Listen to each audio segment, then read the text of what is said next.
Good morning, good morning, good morning. I'm Reverend Karen Einhaus. I am back from Germany. Yes! And it wasn't even a close call. I mean, I always knew I would come back. For sure, for sure. Welcome to each and everyone here in the sanctuary, to many of the faces that I've spent this week with, it feels like, between the Wednesday night evening service and then Thursday, where we shared all the goodies that people brought in. It was yummy. Welcome to each and everyone who's joining us today via this wonderful technology. And I want to also acknowledge our stream team that makes this possible. And yes, let's give them a hand. Very nice. Thank you. And, you know, we have had a lot of changes behind the curtain. And I am so happy that unless I tell you, like I just did, you wouldn't even notice. People step in. People say, oh, I can do that, I can do that. And so that, for me, is really a sign of a healthy community. And that is what we truly are, a healthy community that loves to celebrate with one another, hang out with each other, help each other grow, because I don't know if you know this, but the New Vision Center is really a place that facilitates transformation. That is what we are here for.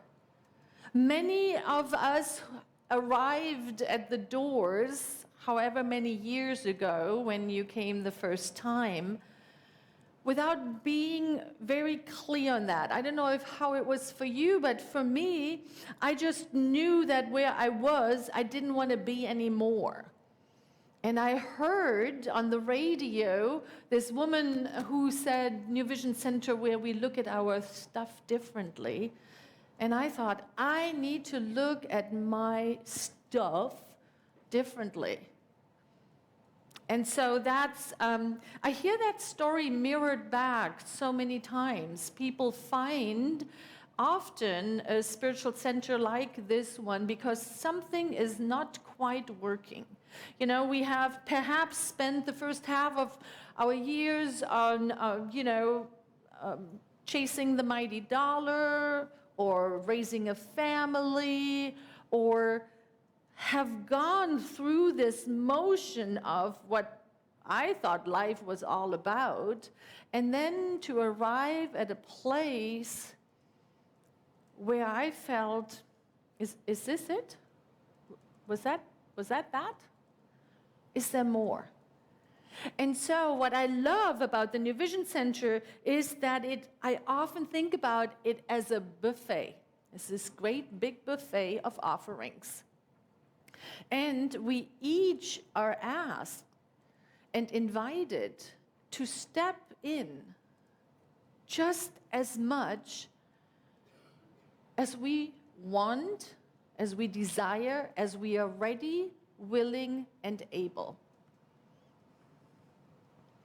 And see, this morning, a beloved outside just said, I know that the message will be just fantastic. And I often hear that to come from a place of such love. And what I really want to convey is that whatever I have to say, which I hope inspires and maybe clarifies some things, is available to each and every person. Perhaps it has been that I felt I've been a little tenderized these last couple of weeks. I think that's what we call it when we smack meat, right?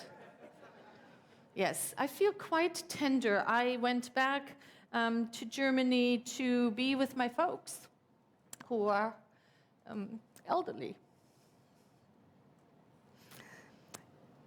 And one of the things that I've noticed there, and this is really what my talk is about today, is how much effort it sometimes takes to be in the here and now.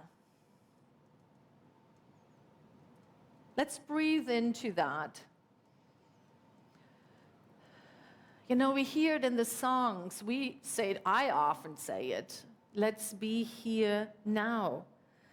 And what became so clear to me is that we arrive in this now moment really with all of our hopes and dreams and disappointments and wounds. Sometimes we arrive in this now moment having to defend ourselves. I earned the right to be here. And so what happens, this now moment that is really designed for us to feel one in the one, to feel one with wholeness and peace and the love of the divine that we know is there, is so filled up with other things.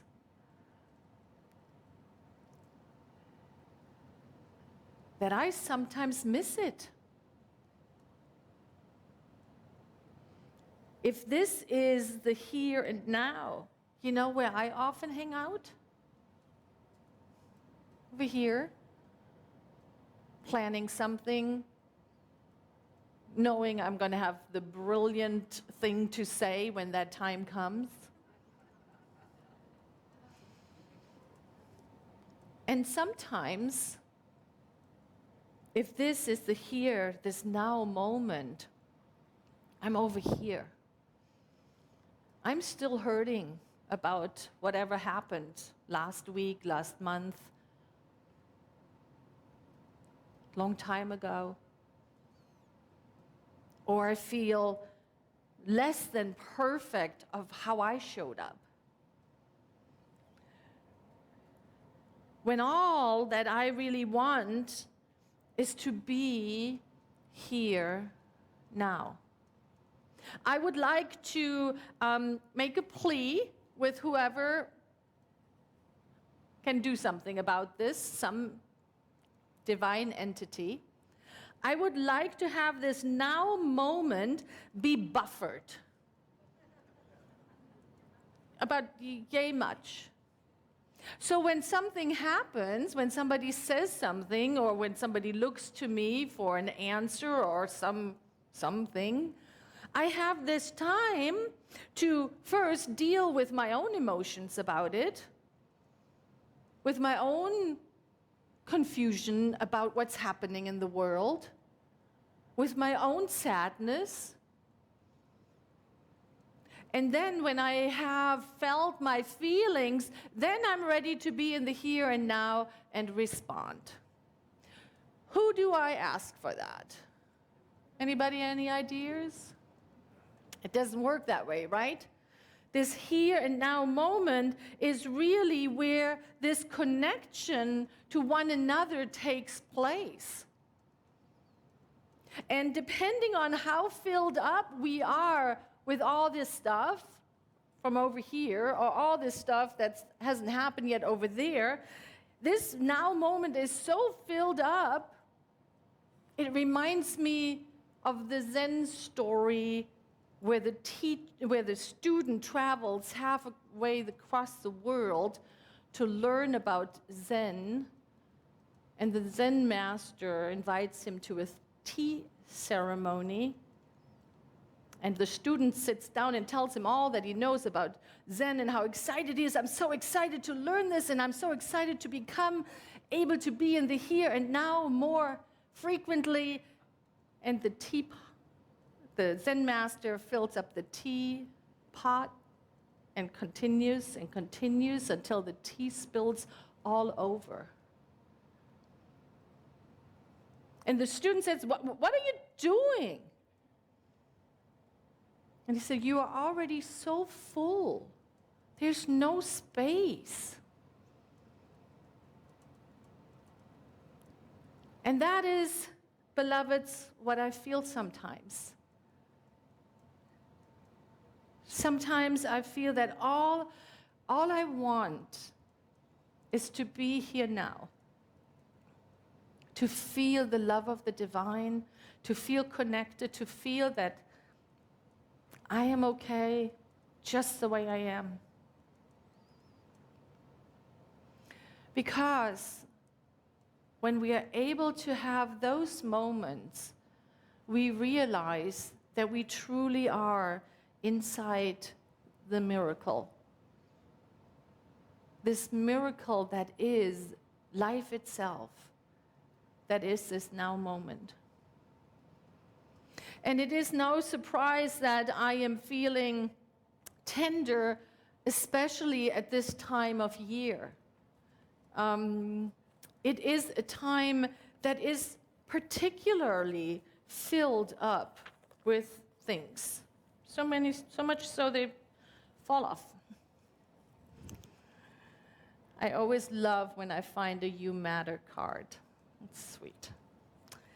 So this time of year, with all its wonderful lights and glimmery things and too much of everything, it feels at times, really makes it so much more challenging to be here now. And that is where this teaching comes in. That is where this teaching can help us. And right now, one of the things that can help us to get into the here and now is breathing. Breathing. Let's take a breath together.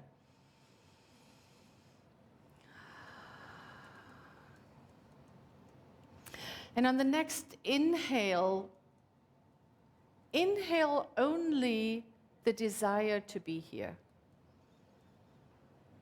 And on the exhale, let go of anything that might occupy the space. And how wonderful when we find ourselves in a time in our lives where we have engaged in practices that help us do that. To take a few breaths and to just let go what doesn't serve us anymore.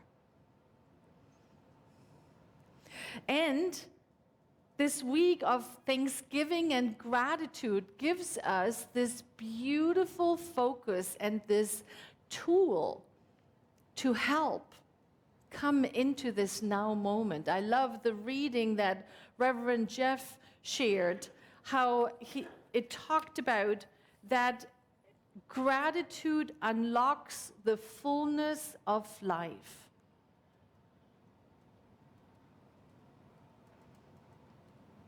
And this includes all gratitude.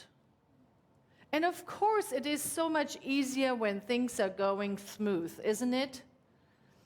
Yes, we are grateful. We are grateful for this great sunshine. We are grateful for this thriving center. We are grateful for our health and our well-being. And if we don't feel healthy, we can, connect via the live stream. We have so much to be grateful for. And yet, gratitude as a spiritual practice asks us to go further. It asks us to be grateful when things are not going well. Yeah. How can I experience gratitude when things are not going well? Melody says it so beautiful. It turns problems into gifts, failures into success, the unexpected into perfect timing, and mistakes into important events. Wow. No wonder gratitude practices are so popular. because they help us, right? If it is a gratitude journal, or if we wake up and say the 5 things we are grateful for, however our gratitude practice looks, it helps us to connect with it in moments when mistakes happen, when things are not going the way we had it planned. I love that gratitude is the 4th step in our spiritual mind treatment, our form of affirmative prayer. It is built right in there. And in there, I remember Reverend Catherine McDowell so clearly. She said, now what is it that we are grateful for in this prayer? We're not so much grateful for what we just affirmed. We are grateful that we understand how life works, that we are one in this creative process, and I am making the hand motion for our teaching symbol, right? The circle that represents the divine, and then the V inside it that pulls it into our manifestation. And gratitude is what primes the pump, what makes that all work. Henry Nouwen, the beloved monk, says it this way: gratitude as a discipline involves a conscious choice. I can choose to be grateful even when my emotions and feelings are still steeped in hurt and resentment. So what does that mean? If I am in this now moment and my feelings and emotions are still dealing with what happened over there in the past, whatever that was, gratitude helps me to be present here now, so that I may connect with the divine. You know what else does it? Forgiveness. Gratitude and forgiveness are very, very close related spiritual practices. If you receive our newsletter, you might have noticed that I intended to talk about gratitude, and most through that article I stayed on gratitude, and then I threw in a forgiveness quote. Forgiveness is the scent the violet sheds on the soul that crushed it. And I didn't even realize it until a couple days later somebody pointed it out to me. So gratitude, forgiveness, these practices help us unlock wherever we have bondage in either the past or in the future, to come into this now moment and to feel the connection to the divine, to feel our own wholeness, and to know that we are whole, perfect, and complete.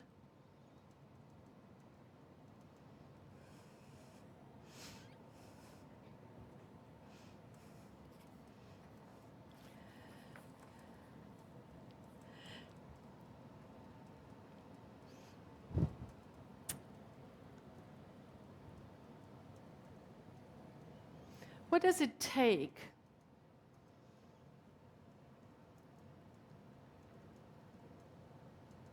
to realize with how much, let's call it baggage, we travel this life?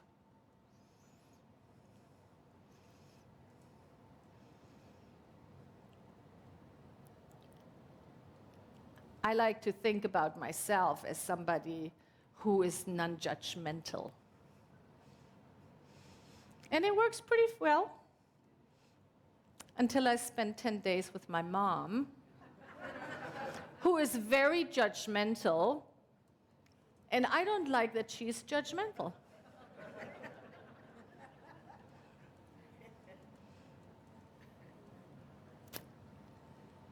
I take from the laughter that you can relate.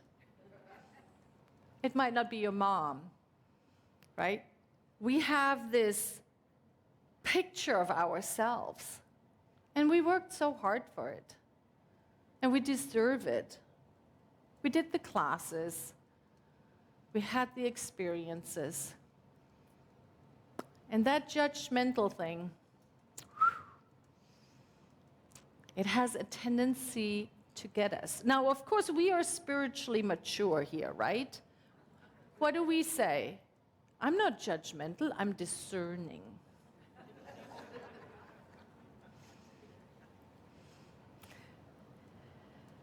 I really try to find compassion for myself. Because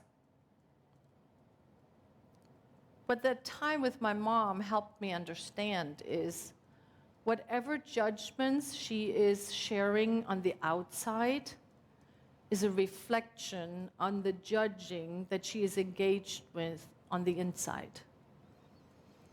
And that has helped me so much to connect with compassion for whoever is showing up in whichever perhaps unskilled way they're showing up. The understanding how deeply they must be engaged in that activity on the inside that it shows up like that on the outside. And of course, we don't want to be doormats, right? We don't want to allow anybody just to live out their unskilled behaviors on our expense.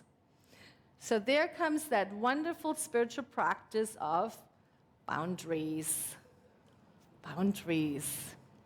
Another word that brings us all kinds of good feelings. So what are really boundaries? Boundaries are when I say, I understand why you are feeling that way, and I understand that you are having those feelings, and I'm not going to be part of it.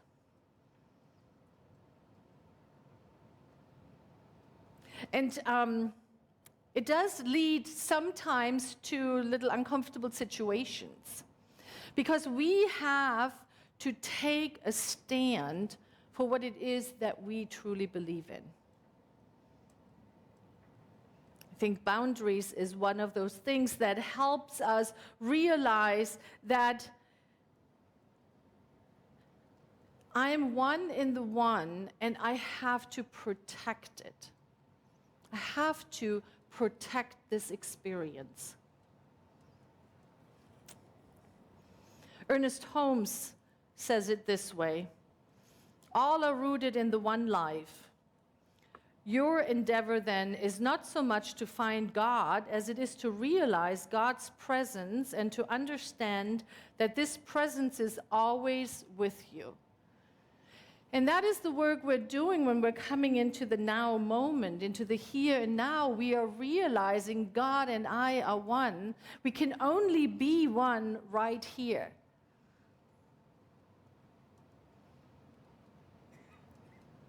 And these tools that we teach here help us to empty out all of the things that don't belong in this here and now moment. That's a picture of my beloved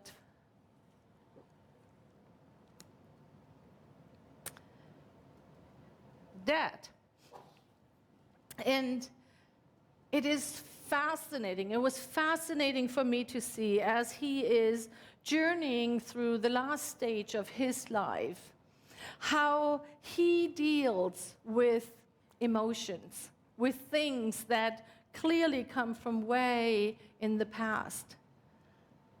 And those moments when he was in the here and now made it all worthwhile. Because there was no question when I look at him that he is in a place of peace. Even if he can't articulate it, but that he fully is in the here and now. And so I like to close with just 5 quick hints of how to navigate this full holiday season that has a tendency to pull us right out of this now moment. And they are really, they're easy to remember, and they're very helpful as we gather with individuals with whom we might have a very complex history with, where there's a lot of things going on, perhaps different ideas of political spectrum, and many other points that can provide friction. And so here are my 5 hints, tips to hopefully navigate this time with more grace. The first one is remember to breathe.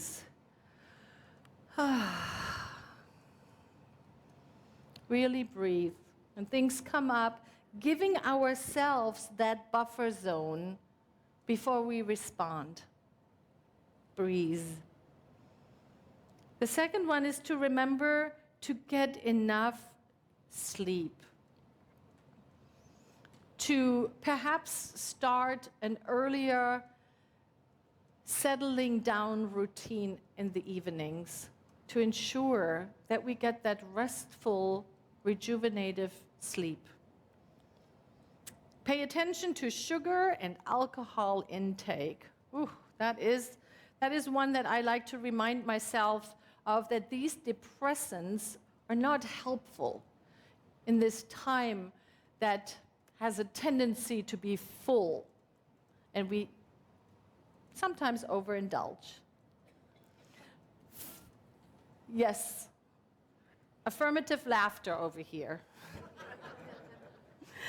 4 is affirm yourself. Give yourself the time in the morning to become clear of that, what a unique and wonderful individual you are. Speak to the image in the mirror. Affirm your oneness, your uniqueness, your love. And then 5 is serve others. When we transcend our own small sphere and we open ourselves up to give, to serve another in whatever way that might look, we will navigate this season with more grace, and we will find ourselves a lot more here and now. Thank you so much. I'm so grateful we are on this journey together, and let us anchor it in prayer. And so please join me. To the best of our ability, join me here and now. For a few precious moments, allowing anything that is unlike love, unlike peace, unlike harmony to just simply subside. That all that we are aware of, all that we feel, all that we embody is that one life.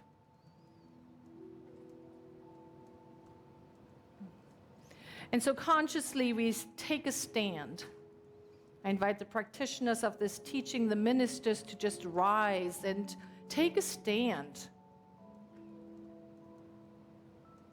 for recognizing that deep at the center of our being, there is love, there's peace, there's harmony, there is the goodness of life. And so as we enter this time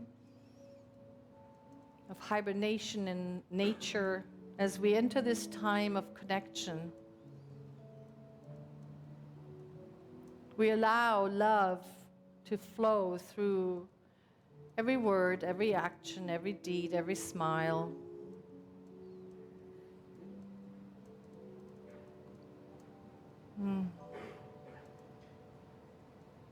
We take it upon us to reveal more of the divine in this world. And how grateful I am, how very grateful to be aware of this is how life works. That all is truly well, that we are guarded, guided, and directed at all times, and loved beyond measure. And so we simply place this word into universal law.